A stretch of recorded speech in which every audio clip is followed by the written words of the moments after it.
तो वशिष्ठ जी कहते हैं कि हे राम, एक पुरुष मैंने ऐसा देखा है। कैसा? उसके हजारों हजारों आंखें हैं, उसके हजारों हजारों कान हैं, उसके हजारों भुजाएं हैं, उसके हजारों पैर हैं, और वो पुरुष कभी कभी अच्छे अच्छे बगीचाओं में सैर करता है, सुगंधी लेता है, और कभी कभी वो पुरुष गंदे गंदे नालों में कूद पड़ता है। कभी कभी वो पुरुष एकदम प्रकाश में आनंद लेता है, और कभी कभी वो पुरुष एकदम अंधकार में सो जाता है। तो श्री राम जी ने कहा कि भगवान, अगर ऐसा ही कोई पुरुष है तब तो फिर तुम हमको बताओ, उस पुरुष के दर्शन कराओ। तब वशिष्ठ जी ने कहा कि राम, वो कोई और पुरुष नहीं है। बोलिए सदगुरु कबीर साहेब की, संत समाज की, भक्त समाज की जय। धन्यवाद, बहुत अच्छे।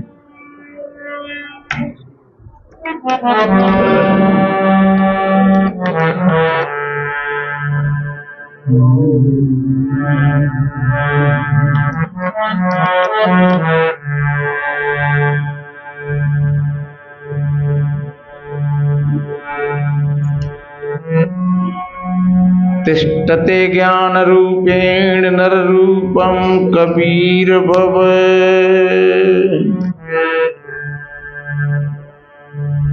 वासना जाल सर्वत्रम कृपा दृष्टि विनश्यते। तम कबीरम गुरुं बंधे ज्ञानेनायधिकं भव,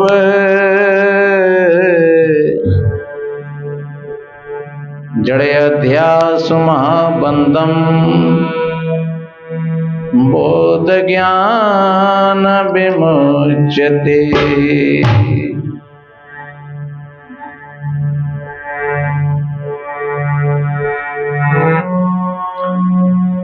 गुरु सुवर्ण के पद कमल,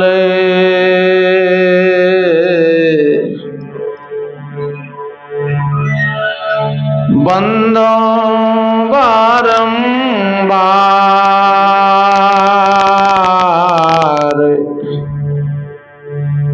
जिन्हें बतलायो भेद सब, पर खायो पद सान,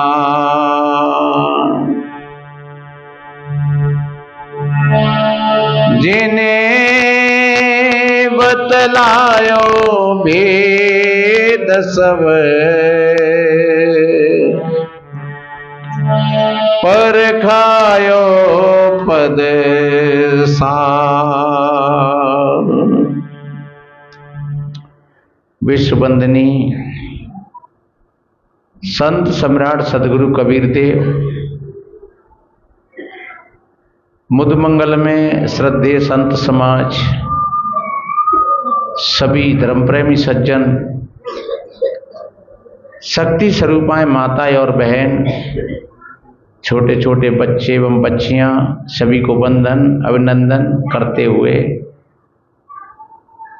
थोड़ा निवेदन करें। बड़ी शांत प्रियता के साथ संतों की वाणियों को श्रवण किए। वास्तव में दुख हमारे मन का है। शास्त्र कहता है मन एवं मनुष्याणा कारणो बंध मोक्ष। हमारा मन ही बंधन और मुक्ति का कारण है। अगर आपने अपने मन को समझ लिया तो समझ लो कि आपने संसार को समझ लिया। अगर अपने मन को नहीं समझ पाए तो फिर संसार को समझना बहुत कठिन है। मन एक ऐसा है जैसे कोई चोर चोरी करता है तो चोरी करके चोर ले जाते हैं और खोज पड़ोसी के जहां लगा जाता है। चोर ले गया चोरी करके और खोज कहां लगाएगा? पड़ोसी के जहां। अब पड़ोसी पड़ोसी भी रहेंगे, वो तो ले गया चोर तो। यही स्थिति है हमारे मन की। काम स्वयं करता है और फिर इशारा दूसरे की तरफ कर देता है कि इसने काम करवाया है। यह है मेरे दुख का कारण। कहीं पत्नी पति को दुख का कारण मानती है, कहीं पति पत्नी को दुख का कारण मानता है, कहीं माता पिता बेटी बेटाओं को दुख का कारण मानते हैं, कहीं बेटी बेटा माता पिता को दुख का कारण मानते हैं। लेकिन वास्तव में हम झांक करके देखें गहराई से तो वो सारे के सारे बीज हमारे ही अंदर में हैं। चाहे वो सुख का बीज हो चाहे दुख का बीज हो। अब उसको थोड़ी सी संगति मिल गई, उस दुख के बीज को बाहर से थोड़ी सी संगति मिल गई। जैसे तार में करंट होता है नहीं, पर करंट होता है और करंट के साथ साथ अर्थ भी होता है। करंट तो केंद्र से आता है और अर्थ कहीं दूसरी जगह से जोड़ा जाता है उसमें। ऐसे ही करंट वो है हमारे भीतर में और अर्थ है वो बाहर में है। कोई चीज पैदा होती है तो हमारे भीतर से होती है और फिर हम उसकी खोज बाहर करते हैं। अगर वहां का वहीं पर हम खोजना शुरू कर दें तो फिर हम अपनी कमजोरी को परख लें। तथागत बुद्ध कहा करते संसार दुख है और दुख का कारण है। दुख वैसे ही नहीं है, दुख का कहीं ना कहीं कोई कारण है। इसलिए उस कारण तक अगर पहुंच गए तो उन दुखों से निवारण भी हो सकता है। उस कारण तक अगर आप पहुंच गए तो दुखों से निवारण भी हो सकता है। और अगर देखा जाए तो वो निवारण करने की युक्ति ही हमको निर्वाण की ओर ले जाती है, मोक्ष की ओर ले जाती है। इसलिए मेरे बहन भाइयों, किसी और की तरफ इशारा मत करना, किसी और की तरफ उंगली मत उठाना। जब कोई भी दुख संकट आए तो झांक करके देखना अपने आप में। जैसे उस बुढ़िया ने, अभी महात्मा बता रहे नहीं, कि उस बुढ़िया के अंदर में ईर्ष्या थी और वो ईर्ष्या के कारण महात्मा को मारने के लिए जहर के लड्डू ले गई बना करके। और महात्मा ने भोजन पानी पा लिया होगा। रात को उसी के लड़का आए और वहीं रुके। महात्मा जी ने सोचा कि भैया जी भूखे आए हैं तो जिन्हें कजू खाने को दे दो, क्योंकि संतों का ऐसा स्वभाव होता है, चाहे कोई रात के 11 बजे आए 12 बजे आए, और चाहे संत हो चाहे ग्रस्त हो, कोई भी अतिथि मेहमान आ जाता है तो फिर कोई नहीं भूखा सोने देता है। तो महात्मा ने सोची होगी कि चलो जी लड्डू रखे इनको दे दो। अब ये का पता था कि वो महात्मा को मारने के लाई थी और उसी के लड़का खा करके और मर गए। बस यही है मेरे बहन भाइयों, हम गड्ढा खोदते हैं दूसरों को और हम गिर जाते हैं स्वयं। इसलिए हम दूसरों की जितनी हो उतनी सहायता के लिए तैयार रहें। चाहे भले ही कोई आपका द्वेषी हो, आपसे कोई दुश्मनी करता हो। देखिए ज्ञान की बात होती है।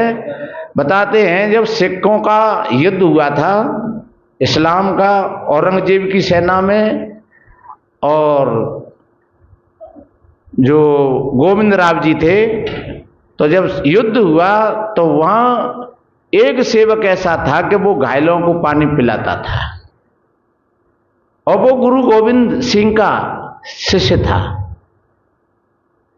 लेकिन जब वो पानी पिलाता है तो उस रणभूमि में जो कोई घायल होता है वो उसी को पानी पिलाता है।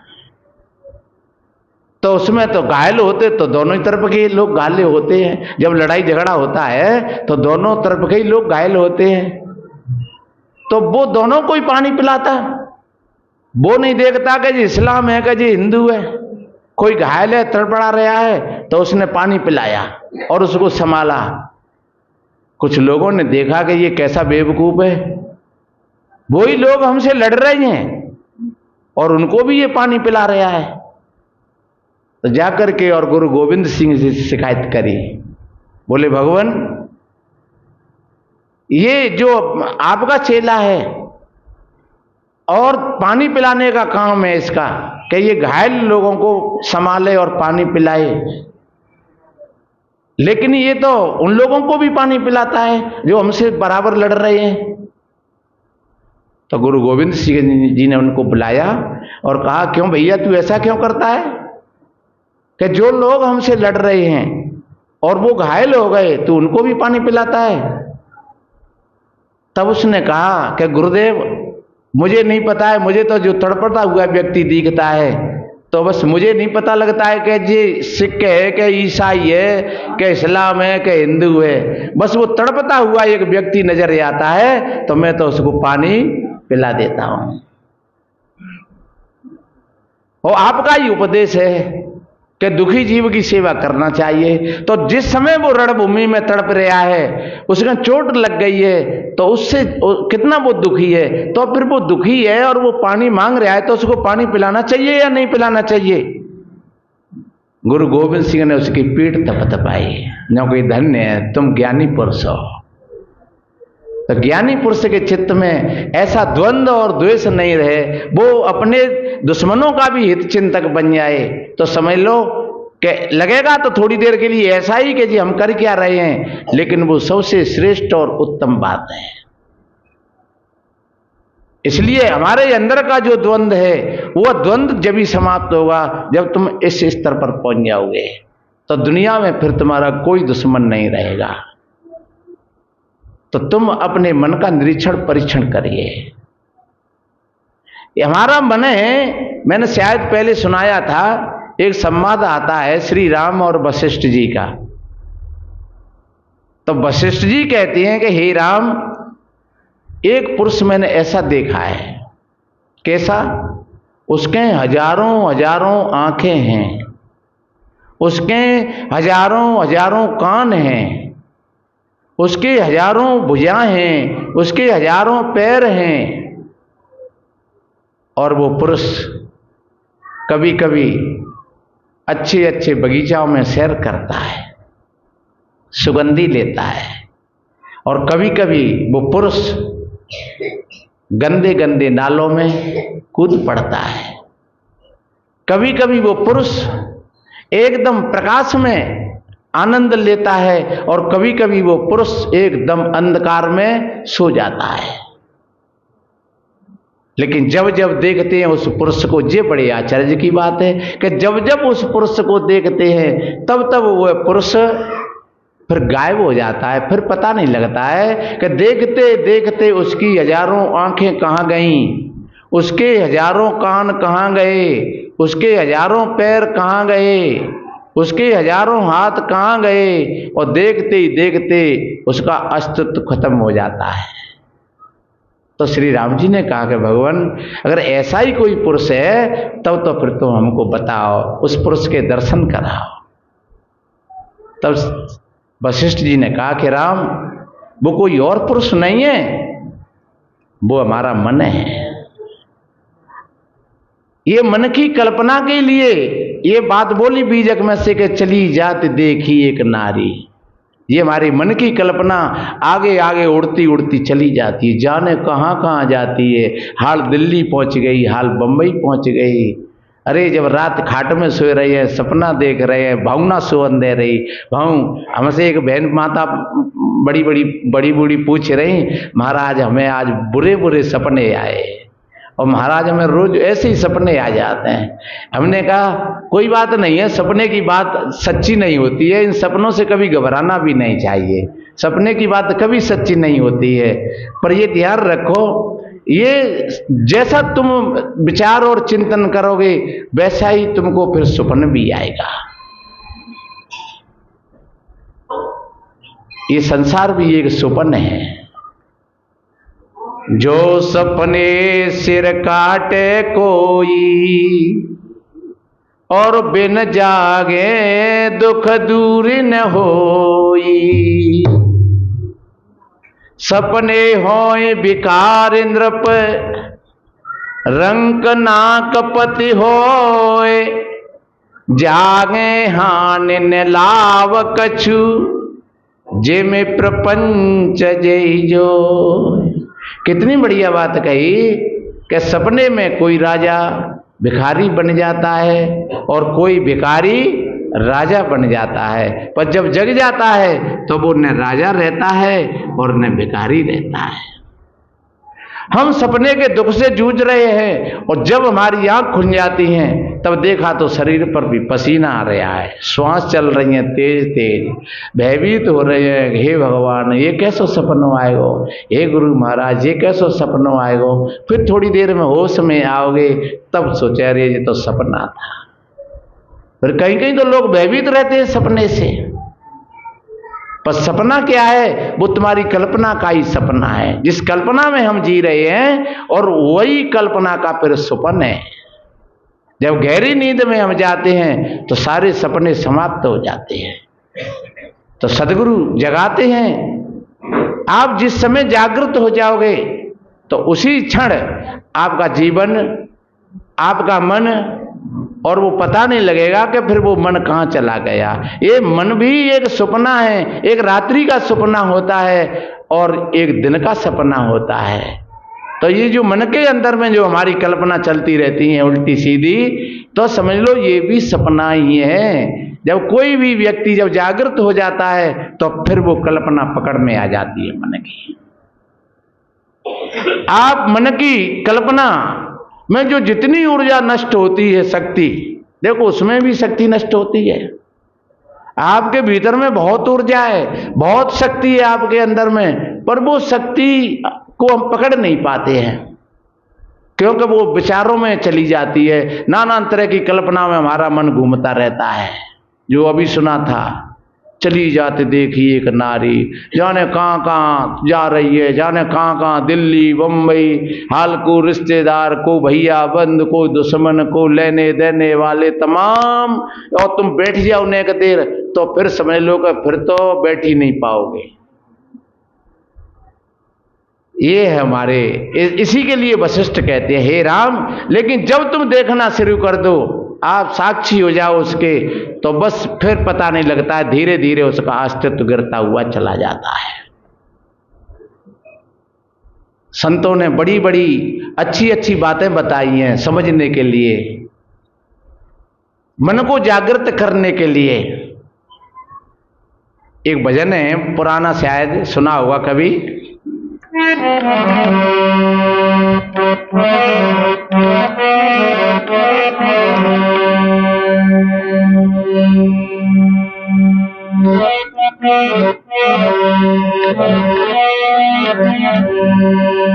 निरख तू चले मनुआ गैल सकरी, निरख तो चले मनुआ गैल सकरी।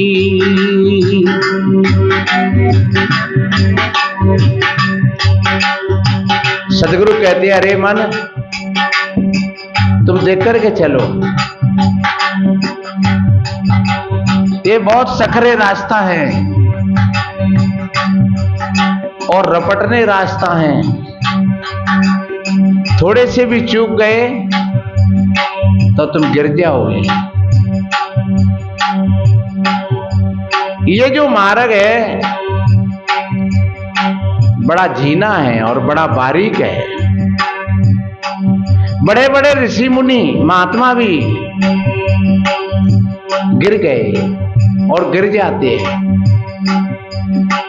इसलिए सदगुरु कहते हैं तुम देख करके चलो, तुम जागृत होकर के चलो।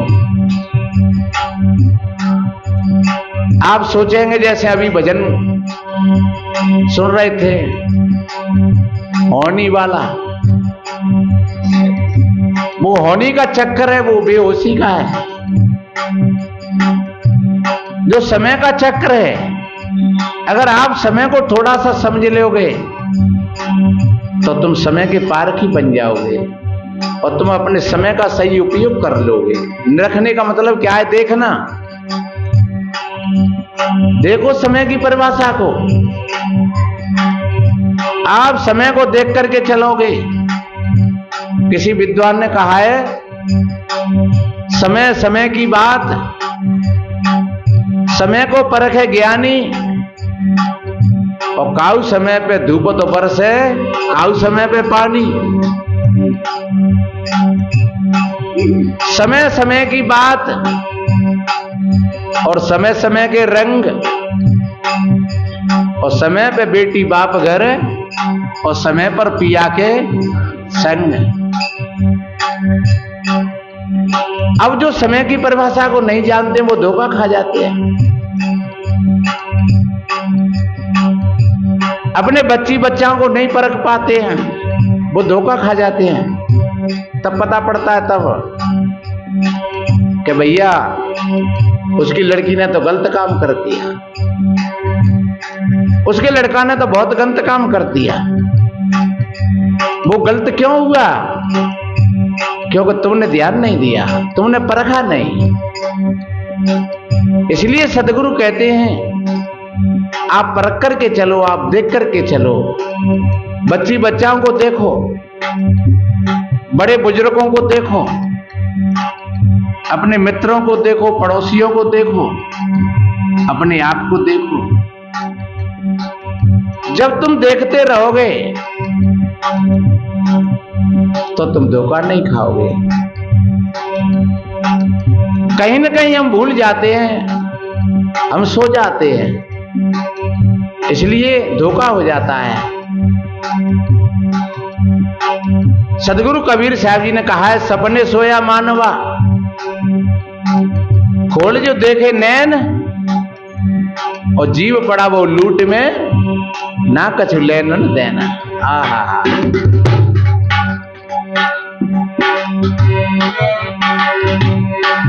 निरख तू चले मनुआ गैल सक